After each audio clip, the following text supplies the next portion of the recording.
છે. એટલે when we click one mail, it was reaching to more than 450 people at a time. અને એમાં ભાગ્ય જ એવા છે કે જેમના રિસ્પોન્સીસ આપણને એ મળ્યા છે. સો ઈ ગ્રુપનો મેઇન પર્પઝ એ છે કે માત્ર એક સાથે બધા સાથે કોમ્યુનિકેશન થાય એટલો જ નથી, એની સાથે એમાં એક બ્યુટી એ છે જે હિડન છે, અને એ એમ છે કે we can always show transparency in it. E ગ્રુપનો ફાયદો એ છે કે એ 1-to-1 કોમ્યુનિકેશન ન હોવાને કારણે 1-to-all અને all-to-all હોવાને કારણે એમાં ટ્રાન્સપરન્સી રહે છે. એટલે વન સબ્જેક્ટ કોઓર્ડિનેટર જે કંઈ કામ કરી રહ્યા છે, દાખલા તરીકે નિલેશભાઈના શરૂઆતમાં રિસ્પોન્સીસ 1-2 હતા, બહુ સરસ મજાના, માઇક્રોબાયોલોજીના બોટનીના સબ્જેક્ટમાં અમુક ઇનોવેટિવ કામ થયા હતા. તો એમણે શું ઇનોવેટિવ કામ કર્યું, એ માત્ર એક નાનકડી નોટ, પેરેગ્રાફ, જ્યારે બી સમય મળે, નેટમાં આવે સમય અને સ્થળ તો બહુ બંધન કરતા છે નહીં, તો જ્યારે બી સમય મળે એક સબ્જેક્ટમાં શું થઈ રહ્યું છે એનો a small 2-3 lines if everybody writes and just put it on the e group, આપણા સંધાનના ગ્રુપ ઉપર મૂકી દો. એ છે ને બાકીના બધાને મળશે. તો સંસ્કૃતના અધ્યાપકને ખબર પડે કે બોટનીમાં શું થાય છે, જે કોઈ દિવસ ટેલિફોનથી શક્ય નથી. ટેલિફોનની જે મર્યાદાઓ છે એ છે જ, એ આપણે કરી જ ના શકીએ, એ ઈ ગ્રુપથી જ થઈ શકે. અને એના ઉપર જે રિસ્પોન્સીસ બીજી વ્યક્તિ આપે એ પણ સાથે બધાને પહોંચે છે. So as if we are all the time સંધાન, ઈ ગ્રુપ ઇઝ ઓલ્સો સંધાન. આપણે બધા એકબીજા સાથે જોડાયેલા. માત્ર ઈ group is such a solution where we can really connect to each other. એટલે delivering this presentation to you and telling all these things comes to only one point, કે email થી રિસ્પોન્સીસ મળી રહ્યા છે, પણ એમાં ખૂબ બધું પ્રમાણ જો વધે ને તો બાકીના પ્રોબ્લેમ્સ ઓટોમેટિકલી સોલ્વ થઈ જાય એવું એ કોમ્યુનિકેશન છે ને, ઇટ્સ અ મેજિક બોક્સ. એ ખરેખર ઈ ગ્રુપ છે ને એ મેજિક બોક્સ છે. એનો આપણે મેક્સિમમ જો ઉપયોગ કરીએ ને તો ઘણા બધા ઇશ્યુઝ એની અલાદીનના ચિરાગ જેવો છે, એ પ્રોપરલી જો આપણે ખરેખર એનો ઉપયોગ કરીએ ને તો કેટલા બધા ઇશ્યુઝ ઓટોમેટિકલી સોલ્વ થશે. કોમ્યુનિકેશન ન હોવાને કારણે મિસકોમ્યુનિકેશન અને બીજી બધી અફવાઓના પ્રમાણો બહુ વધી જાય છે. જો ટ્રાન્સપરન્સી આવી જાય તો એ ઇશ્યુઝ એની મેળે બધા સોલ્વ થાય છે. અને હું જે આ વાત કરી રહ્યો છું ને એને બીજા ઘણા બધા ઇશ્યુઝ સાથે ડાયરેક્ટ કનેક્શન છે. કોઈ વસ્તુમાં કંઈક ડિલે થયું અને એને કારણે જાતનું વિચારીએ આપણે, એના કરતાં બેટર છે put it, send it, let everybody read the responses, let the things happen. Everybody will know everything. અને એ ક્લેરિટી જો આવે ને તો આ પ્રોજેક્ટને, સંધાનને ઇટસેલ્ફ ખૂબ મદદ થાય એવું છે. સો માય હમ્બલ રિક્વેસ્ટ કે ઈ ગ્રુપ જે આપણું છે, ફરીથી આપને બધાને ઇન્વિટેશન મોકલવામાં આવશે. આપના બધાનો જે ફોર્મ છે, રજિસ્ટ્રેશન ફોર્મ, એમાં આપનું ઈમેલ આઈડી શક્ય હોય તો કેપિટલમાં લખજો અને એ ઈમેલ આઈડી આપજો કે જે આપણે રૂટીનમાં ઉપયોગ કરો છો. એનો દરેક પાસે 2-3 હોય, એમાં ખર્ચ નથી ને, 10 પણ હોઈ શકે, પણ ગીવ અસ વન કે જે તમે રૂટીનમાં ઉપયોગ કરતા હો, જેનો મેલ અમે આપને કરીએ તો એ મેલ આપ ફટાક દઈને રિસ્પોન્સ. અચ્છા, ઓકે ધેટ્સ ઇટ. એટલું તો કદાચ થઈ શકે ને. કારણ કે શું હોય, તમે ટેલિફોનમાં કોઈની સાથે વાત કરતા હો ને અને જો સામાવાળો ચૂપ થાય ને તો તમે શું બોલો છો, હેલો છો ને, રાઈટ? આ ઈમેલમાં આવું થાય છે. જ્યારે અહીંથી અમે ઈમેલ મોકલીએ તમારું ઓકે પણ ના આવે ત્યારે એક સવાલ એમ આવે કે is it reaching? It's a big issue. તો ઓકે જેવો રિસ્પોન્સ તો આપણે આપી જ શકીએ એટલીસ્ટ. તો એ થશે ને તો ઘણા બધા ઇશ્યુઝ આની સાથે કનેક્ટેડ છે. Please do it. This is my humble request to all of you friends. Okay, as per the schedule,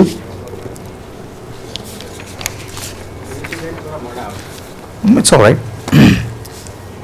સ્ક્રીનની વાત કરી શકશો ભટ્ટ સાહેબ? આપ do you want to say something about this letter on?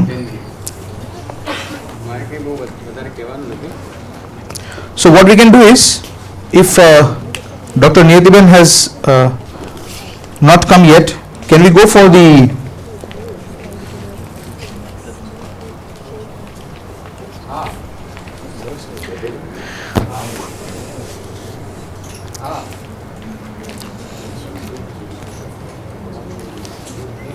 though our brainstorming is on, CBCS ના જે slots આપણે નવા મૂક્યા છે એના વિશે અને અમુક જે પ્રેક્ટિકલ ઇશ્યુઝ જે આપણે ફેસ કર્યા છે એનું સોલ્યુશન કેવી રીતે લાવ્યા વગેરેની જે કહી શકાય એવી જાહેર પ્લેટફોર્મ પરથી વાત થઈ શકે એનું એક તૈયાર કર્યું છે અને એના ઉપર ભટ્ટ સાહેબ આપણને થોડી વાત કરવા માંગે છે.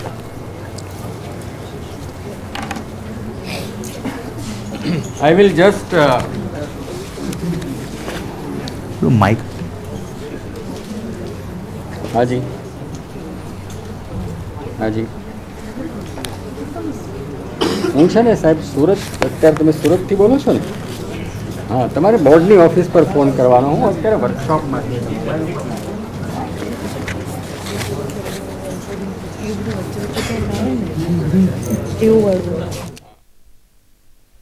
આપણે I will just quickly go through certain issues. મારે કંઈ એટલું બધું વધારે કહેવાનું નથી.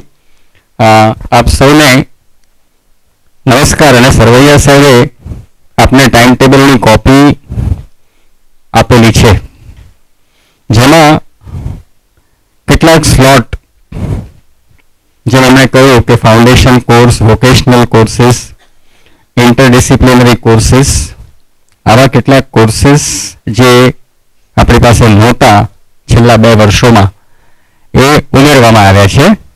અને આવા જે કોર્સીસ છે, ફાઉન્ડેશન, ઇન્ટરડિસિપ્લિનરી કે વોકેશનલ કોર્સીસ, એમાં થોડું બ્રેઇન સ્ટોર્મિંગ બધા અલગ અલગ વિષયના સબ્જેક્ટ કોઓર્ડિનેટર્સ સાથે બેસીને કરે, કારણ કે એ આખો એક મલ્ટી ડાયમેન્શનલ આસ્પેક્ટ છે. એમાં આપણે વિવિધ વિષય નિષ્ણાતોને બોલાવી શકીએ. એવું જરૂરી નથી કે માત્ર આપણી સંસ્થાઓના અધ્યાપકોને જ બોલાવી શકીએ, પણ બહારના પણ કેટલાક IITs છે, બરાબર, એવી જ રીતે ગુજરાત નોલેજ સોસાયટી છે, GKS છે, એવી જ રીતે સ્કોપની સાથે કામ કરતા જે અધ્યાપક મિત્રો છે એનો આપણે આમાં ઉપયોગ લઈ શકીએ. તો આવું એક બ્રેઇન સ્ટોર્મિંગ સાથે બેસીને થાય તો એ ઇન્ટરડિસિપ્લિનરી વિષયોની વાત છે કે વોકેશનલ કોર્સીસની વાત છે, એ સ્લોટ થોડો વધારે સારો જસ્ટિફાય થઈ શકે. બીજું, CBCSના સંદર્ભમાં તમારું જે પ્લાનિંગ છે એ હવે તમારે પ્રથમ સેમેસ્ટરનું કરીને આપવાનું છે. અને આપને સરવૈયા સાહેબે કીધું હતું કે આજે આપણે અહીંયા જ્યારે ભેગા થઈએ ત્યારે 4 લેક્ચરનું પ્લાનિંગ આપીને જવાનું છે, પહેલા 4 એટલે કે પહેલા મહિનાનું, અને બાકી પ્રથમ સેમેસ્ટરનું પ્લાનિંગ આપણે એકાદ અઠવાડિયામાં થઈ જાય એવો પ્રયાસ કરવાનો છે. એમણે જે વાત કરી એ બેકઅપની વાત હતી કે ભાઈ બેકઅપ સિસ્ટમ. હું તો એવું ઈચ્છું કે તમારે આ બુધવારે લેક્ચર હોય ને પછી આવતા બુધવારે હોય તો આવતા બુધવારવાળાને પણ તમે આ બુધવારે જ કહી દો, પણ એ બંનેને અંદરો અંદર ખબર ના પડવી જોઈએ કે અમને બંનેને કીધું છે. તમે મારી પૂરી વાત સાંભળો કે ભાઈ આ બુધવારે કોઈ એક વિષયનું લેક્ચર છે અને એ પછીના બુધવારે પણ કોઈ આવવાનું જ છે, પણ એને પણ કહી દો તમે કે ભાઈ તમારે પણ આ બુધવારે જવાની તૈયારી રાખવી પડશે. એને આપણે બેકઅપ સિસ્ટમ કહીએ. એટલે તમારી પાસે બુધવારના 2 ઓલ્ટરનેટિવ છે. એક તો જે આવવાના છે એ અધ્યાપક, અને સંજોગવશાત ન આવી શકે તો એ માટેના બીજા અધ્યાપક. આપણે ટોપિક બદલાય એમાં કંઈ વાંધો નથી, પણ છેલ્લી ઘડીએ કોઓર્ડિનેટર દોડવું પડે એવી પરિસ્થિતિમાં ન મુકાઈએ એટલા માટે આ બેકઅપ. અને બીજું એમણે જે 10% લેક્ચર્સનું કીધું, કવલભાઈ સાથે પણ ગયા વર્ષે ચર્ચા થઈ હતી, કેટલાક લેક્ચર્સ ખૂબ સારા છે, પણ હું સારા શબ્દનો ઉપયોગ નથી કરતો. 10% એવા કે જે કોઈ પણ સિલેબસને દર વર્ષે જસ્ટિફાય કરે. Not good in sense of quality, in terms of content. In terms of content કે ભાઈ કેમિસ્ટ્રીમાં સેમેસ્ટર સિસ્ટમ હોય, સિલેબસમાં ફેરફાર થયો, પણ છતાં એ 10 લેક્ચર એવા હોય કે જે પ્રથમ સત્રમાં 5 અને બીજા સત્રમાં એટલે કે બીજા સેમેસ્ટરમાં 5 બતાવી શકાય. પોલિટિકલ સાયન્સમાં 10 લેક્ચર એવા હોય કે જે પ્રથમ સેમેસ્ટરમાં કાયમ માટે બતાવી શકાય અને બીજા સેમેસ્ટરમાં પણ કાયમ માટે બતાવી શકાય. આવા 10 લેક્ચર કે જે સિલેબસને જસ્ટિફાય કરે. સિલેબસ બદલાય તો પણ કેટલીક બેઝિક વસ્તુઓ, ફંડામેન્ટલ વસ્તુઓ તો એની જ રહેવાની છે. એટલે આવા 10 આપણે સાથે બેસીએ કે તમારી પાસે બોટની વિષય હોય તો બોટનીના આપણે બીજા 2-4 પ્રાધ્યાપકોને બોલાવીએ. તમારી પાસે ફિઝિક્સ વિષય હોય તો બીજા 2-4 પ્રાધ્યાપકોને બોલાવીએ.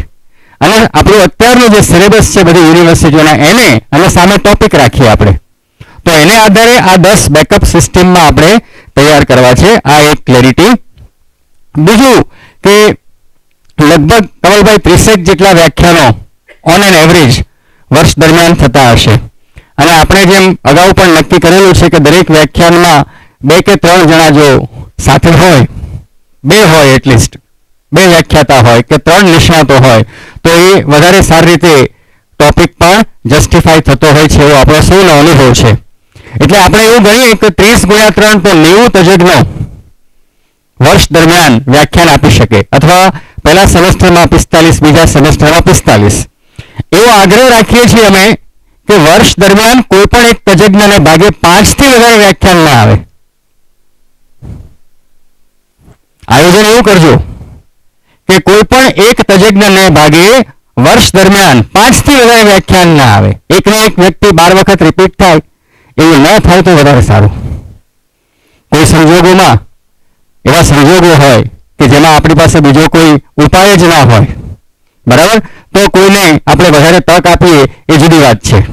પણ આપણે હવે આખા રાજ્યભરની પરિસ્થિતિને ધ્યાનમાં રાખી અને રાજ્યના નિષ્ણાતોને જો આની અંદર સામેલ કરવા હોય, બરાબર, કે જેમાં સૌરાષ્ટ્ર યુનિવર્સિટી પણ આવી જાય, કચ્છ યુનિવર્સિટી પણ આવી જાય, ભાવનગર યુનિવર્સિટી પણ આવી જાય, બરાબર, તો એ તમામ યુનિવર્સિટીઓનું પ્રતિનિધિત્વ, તમામ કોલેજોનું પ્રતિનિધિત્વ, તમામ SFI સેલ્ફ ફાઇનાન્સનું પણ પ્રતિનિધિત્વ આવી જાય, બરાબર. એવું અને એટલા જ માટે એમણે જે એક વાત કરી કે કોમ્યુનિકેશન અમંગ ઈચ અધર, ઉપર કે નીચે નહીં પણ આપણા બધાની વચ્ચે, તો આપણને ખ્યાલ આવે કે કઈ જગ્યાએથી કેવા લોકોને આપણે આની અંદર સામેલ કરી શકીએ. આવું એક સૂચન છે.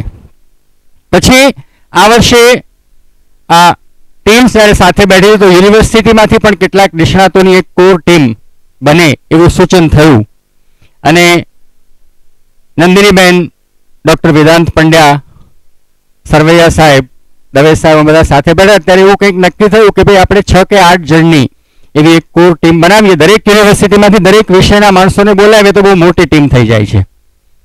એટલે નોર્થ ગુજરાત યુનિવર્સિટીમાંથી સાયન્સમાં એક માણસ આવશે, ગુજરાત યુનિવર્સિટીમાં કોમર્સમાંથી આવશે, MS યુનિવર્સિટીમાંથી હોમ સાયન્સમાંથી આવશે, SP યુનિવર્સિટીમાં એજ્યુકેશન ફેકલ્ટી આપી, સૌરાષ્ટ્ર યુનિવર્સિટીમાં લો ફેકલ્ટી આપી, ભાવનગર યુનિવર્સિટીમાં આર્ટ્સ ફેકલ્ટી આપી. એમના વાઇસ ચાન્સેલર્સ નોમિનેટ કરે કે મારી યુનિવર્સિટીના આ તજજ્ઞ આવશે અને કેટલીક જગ્યાએ અમે વાઇસ ચાન્સેલર્સને સૂચન કર્યું કે ભાઈ અમારે આ માણસને તજજ્ઞ તરીકે અમારી કમિટીમાં રાખવો છે, આપ જો અનુમતિ આપો તો. એવા કેટલાક તજજ્ઞો આજે બપોરે આપણી સાથે જોડાવાના છે બપોરના સેશનમાં. એટલે આ કમિટીની સાથે બેસીને ચર્ચા કરવાનો અર્થ એ છે કે યુનિવર્સિટીના અધ્યાપકોને પણ હવે આપણે આ સંધાનના પ્લેટફોર્મ પર આવે એવી એક ભૂમિકા તૈયાર કરવી છે. એ લોકો પણ એમાં જોડાય અથવા એ લોકો જે વિષય નિષ્ણાતોના સંપર્કમાં છે, એ લોકો જે રિસર્ચ ઇન્સ્ટિટ્યુશનના સંપર્કમાં છે, તો ત્યાંથી પણ એ લોકોને લાવી શકાય અહીંયા કે જેથી કેટલીક કરંટ બાબતો જે નવા ટ્રેન્ડ્સ છે એ નવા ટ્રેન્ડ્સ વિશે પણ આપણે વિદ્યાર્થીઓને માહિતગાર કરી શકીએ. એટલે આવી એક 6 કે 8 જણની યુનિવર્સિટી કોઓર્ડિનેટર્સની ટીમ બની છે. ડિસ્ટ્રિક્ટ કોઓર્ડિનેટર્સ વિશે દક્ષાબેન કહેશે એટલે એની ભૂમિકા વિશે મારે અત્યારે કંઈ કહેવાની જરૂર રહેતી નથી. બીજું કે હવે આ વર્ષથી તમે જાણો છો કે આ કેસીજીના જે કોઈ ઇનિશિયેટિવ જેમાંનો સંધાન એક ભાગ છે એને તમારા નોર્મલ વર્કલોડનો એટલે કે નોર્મલ કાર્યભારનો એક ભાગ બનાવી દેવામાં આવ્યો છે. એમાં લખેલું છે કે ભાઈ 2 hours પર વીક કેસીજીની પ્રવૃત્તિઓ, સપ્તધારાની પ્રવૃત્તિઓ કે NSS extension, NCC, it is part of your workload. એટલે આપ આપના મિત્રોને આ પણ કહી શકશો કે જ્યારે એ પોતાની સંસ્થામાંથી અહીંયા લેક્ચર લેવા આવશે તો એ લેક્ચર પણ એમના કાર્યભારનો એક ભાગ ગણાશે. અને જ્યારે આ ચર્ચા થતી હતી ને ત્યારે હવે હું બેકડ્રોપમાં જાઉં છું 2 મહિના પહેલા કે ભાઈ આ બધાને આપણે વર્કલોડનો ભાગ ગણવી, ત્યારે એક ખૂબ જ નિષ્ણાત એવા એકેડેમિશિયન પણ બેઠા હતા. એણે એમ કીધું કે સાહેબ કાર્યભારનો ભાગ ગણતા હો તો પછી આમાં રેમ્યુનરેશન કેવી રીતે અપાય? આવો એક સવાલ ઉઠ્યો હતો પણ એ ડિબેટમાં અમે નથી પડ્યા. આપણા કાર્યભારનો ભાગ છે એ આપણે કાર્યભારનો ભાગ બનાવ્યો છે એવું આપણે એને પોઝિટિવલી આપણે એને લેવા માંગીએ છીએ કે બીજા મિત્રો સુધી એ વાત પહોંચાડવા માંગીએ છીએ. માત્ર કાર્યભારનો ભાગ બનશે એટલું નહીં, પણ આપને જે સામગ્રી આપી છે એમાં એક રાજ્ય સરકારનો પરિપત્ર છે પરફોર્મન્સ બેઝડ એપ્રેઝલ સિસ્ટમનો, પીબીએસનો. હવે યુજીસીની પીબીએસની જે ગાઈડલાઇન્સ છે એ ઘણા બધા મિત્રોએ જોઈ હશે, પણ એ ગાઈડલાઇન્સને રાજ્ય સરકારની પ્રવૃત્તિઓ અંદર સામેલ થઈ જાય એવા પ્રોફોમાં તૈયાર કરવાની કાર્યવાહી અત્યારે ચાલી રહી છે કે જેનાથી આપણી આ જે પ્રવૃત્તિઓ છે, સંધાન, સપ્તધારા, પછી કે ખેલ મહાકુંભ હોય, પછી કે ચેસની ટુર્નામેન્ટ હોય, રાજ્ય સરકારનો એ કાર્યક્રમ હોય, અથવા એમએમઆઈ ટ્રેનિંગ હોય, સીબીસીએસ ટ્રેનિંગ હોય, અથવા તો કેપેસિટી બિલ્ડિંગ ટ્રેનિંગ હોય. પંડ્યા સાહેબ, વેદાંતભાઈ જે કેપેસિટી બિલ્ડિંગ ટ્રેનિંગમાં ઘણા બધા તમારામાંથી આવી ગયા છે, તો આવા તમામ કાર્યક્રમોમાં જે ભાગ લેશો ને એના પણ તમને એપીઆઈની અંદર પોઈન્ટ્સ મળવાના છે. તમારા એકેડેમિક પરફોર્મન્સ ઇન્ડેક્સની અંદર આ વસ્તુઓ જે કોઈ અધ્યાપક આમાં સામેલ થશે એ આમાં રિફ્લેક્ટ થવાની છે. આવો પણ તમે તમારા સાથી અધ્યાપકો સુધી આ માહિતી પહોંચાડજો. પછી કોઈને એમ ના થાય કે મને કીધું નહીં તો હું પણ આવત.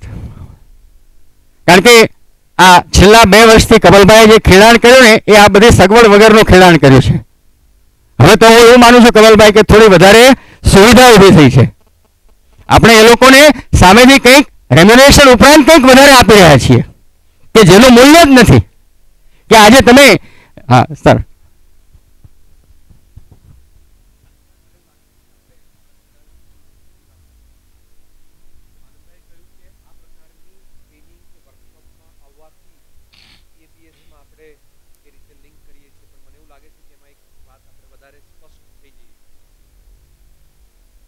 નો અમલ જ્યારે નવા પગાર પંચ નવા ધોરણો આવ્યા ત્યારથી થયો છે, પણ એના પ્રોવિઝન એવું કહે છે કે તમે છેલ્લે જ્યારે જે ટાઈમમાં તમે થયા ત્યારથી અત્યાર સુધી છેલ્લા માં એકેડેમિક પરફોર્મન્સ ઇન્ડિકેટર લાગુ પડે છે.